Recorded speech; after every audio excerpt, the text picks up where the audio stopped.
Hi guys, magandang araw po sa inyong lahat. Ito naman pong kaibigan niyo si Jake. Sa video natin ngayon, pag-usapan po natin, Mayor Vico Soto pwedeng maging presidente ng Pilipinas. Before tayo guys pumunta dyan, magpapasalamat muna po ako sa lahat ng mga viewers, silent viewers ng ating channel. Maraming salamat po sa inyong walang sawang panonood at suporta. Kung bago lang kayo sa channel ko at gusto nyo ang video natin, paki-like lang po, share, and huwag kalimutang mag-subscribe.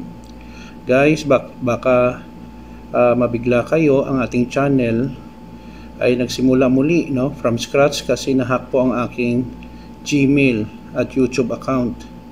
Nag-request na po ako sa YouTube na ma-recover ang aking account pero hindi ko pa alam kung ma-recover pa yan or hindi na. Panalangin ko lang guys kung may chance ma-recover. Sayang naman po ang more than 10,000 subscribers natin. But as I said, in life we have to move on and start something new. Ito pong ginagawa ko ngayon. Gumawa naman po ako ng bagong YouTube channel. Sana guys, kung sinuportaran nyo po ako sa unang channel ko, suportaran nyo pa rin ako sa bagong channel natin. Napakahirap po mag-start from scratch but wala tayong magawa.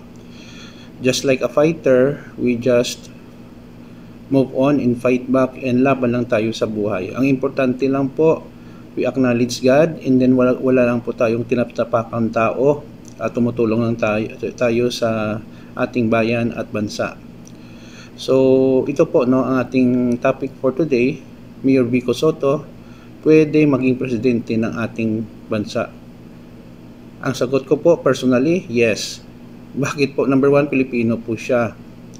Ikalawa po, hindi pa siya sa tamang edad pero darating ang araw kasi ang minimum age ng pagpatakbo bilang Pangulo guys is 40 years old. Si Mayor Vico yata sa ngayon is turning 37 years old, At 37 or at 36 pala, 1989 pala siya na 1988.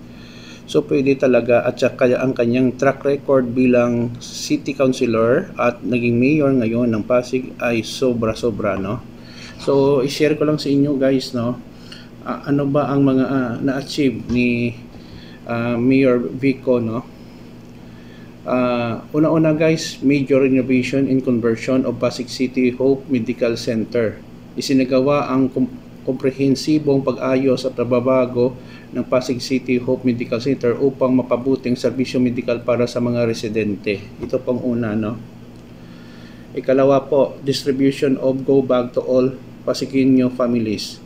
Namahagi po si Mayor Vico ang lokal na pamalaan ng mga emergency go bag sa bawat pamilya upang matiyak ang handaan sa oras ng sakuna, parang emergency kit, Ikatatlo po guys, the rise of Pasig City Sports Program. Pinalakas ang mga programa sa palakasan upang hikayating ang kalusugan at aktibong pamumuhay sa komunidad. So exercise is very important po. So yun din po ang priority ni Mayor Vico. Ikaapat po, distribution of fire trucks, ambulance, PTV, and service vehicles. Naglaan ng mga bagong kagamitan at sasakyan ang lungsod upang mapabuting ang pagtugon sa mga emergency at serbisyong pampubliko. Kung may mga baha, lindol, sunog, so may mga gamit po sila for emergency. Ikalima po guys, CFEI, Special Permit Ordinance. Ipinatupad ang ordinansya upang mapadali ang proseso ng pagkuha ng mga espesyal na permit nang naglalayong pasimplihin ang mga regulasyon para sa ilang Pasigueño, Number 6, participatory governance.